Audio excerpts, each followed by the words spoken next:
Saya kasih gambaran aja ya. Kenapa orang ke dokter? Cari obat.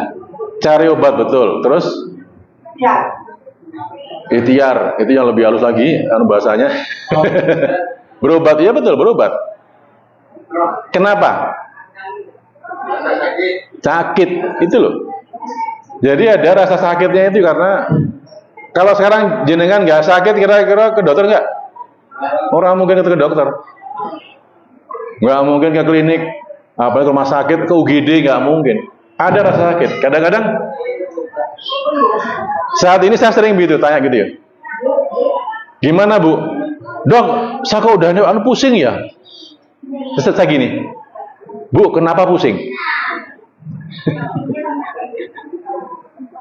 Loh, saya tanya, yang punya badan siapa? Yang diamanahkan badan siapa? Kan orang itu. Saya, jangan kan ini kan kita dikasih amanah badan loh, hati-hati loh ya. Kita dikasih amanah raga, jasmani, kemudian apa? Dikasih amanah jiwa, perasaan, dan amanah hati, pikiran. Itu amanah semua. Orang amanah itu harus apa? Harus adil. Waktu dia nggak adil, dia akan menceng. Nah, waktu menceng tadi ada sinyal.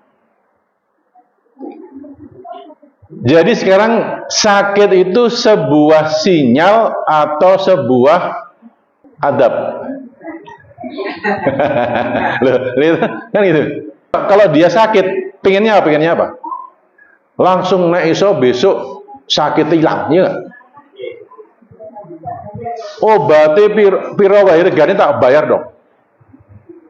Yang penting esok aku mari, kan gitu. Coba tolong dipahami. Jadi saya tanya, sakit itu apa toh? Kayak hipertensi, hiperglikemi, tuh ya, hiper semua tuh, hipertensi, hiperglikemi, hiperkolesterol, hiperurasemi, tiroidemi, kan semua hiper semua. Pada waktu dia hiper, dia pasti ada keluhan. Berarti keluhannya kenapa? Orang tersebut tidak sedang dalam kondisi ideal, seimbang. Siapa yang buat dia imbang? Siapa? Apakah cuaca sing lagi? Orang biasanya gitu. Kalau saya sih, jangan-jangan kecapean ya dok ya. Saya kemarin habis ada membantu tetangga saya mantenan, saya tubuh sana, yang dijelang kecapean. Apalagi, jangan-jangan karena sekarang musim dingin dok ya. Cuacanya kan sekarang jelek, aku jalan kemarin. Apalagi, saya tuh saudara saya nggak ada yang langsing dok, gemuk semua. Ini saya keturunan gemuk dok, paham nggak? Kan karena orang seperti itu artinya apa? Orang akhirnya menyalahkan di luar dirinya sebagai penyebab sakit dia. Padahal yang membuat sakit siapa? Nah, dia sendiri loh. Terus dia sendiri terus kudu piye? Ini loh. Sekarang saya nanya, dia bingung loh. Ya saya nggak tahu dok. Ibu kenapa pusing? Dia paham nggak? Itu sebenarnya itu mendasar. Kalau dia tahu kenapa pusingnya, dia bisa memperbaiki itu. Jadi nanti goalnya itu apa? Memperbaiki, bukan ngobati. Padahal tujuan dia ke dokter untuk cari obat. Makanya tuh ada apotek, ada farmasi. Karena obat itu yang diharapkan bisa dalam pikiran dia bisa menyembuhkan. Naudzubillah. Paham ya? Karena ini saya punya misi sebagai dokter yang muslim, saya harus menjaga akidah jamaah. Kenapa? Karena jangan sampai kita yakin dengan obat. Coba lihat di sekitar kita. Kalau obat entek khawatir gimana coba? Obatnya habis. Bisa saya nggak minum obat? Yo. Bisa nggak orang sakit nggak minum obat? Bisa nggak? Orang sakit bisa nggak terkontrol dengan obat? Bisa nggak? Yuk kita flashback. zamannya Nabi, mungkin zaman Rasulullah ya. Apakah ada obat? Obat yang kayak sekarang, yang tablet, yang suntikan, ada nggak? Kan nggak ada.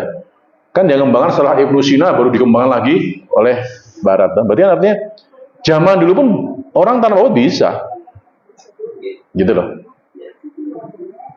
Walaupun ada pernah berobat lah, betul berobat, tapi kadang-kadang kita terjebak dengan kalau obat itu mesti mikirnya tablet, kapsul, suntikan, ya. Monggo, ya. Buka di, saya mulai ya dari Quran surat Az-Zariyat. Jadi, A'udzubillahi minasyaitonirrajim. Allah berfirman, wa fil ardi ayatul lil muqinina. Di bumi ini terdapat tanda-tanda kekuasaan Allah. Wa fi anfusikum, bagi orang yang yakin dan ada dirimu sendiri. Afalat tubsirun. Maka apakah kamu tidak memperhatikan? Jadi kita diminta untuk memperhatikan apa? Tanda kekuasaan Allah dalam tubuh kita.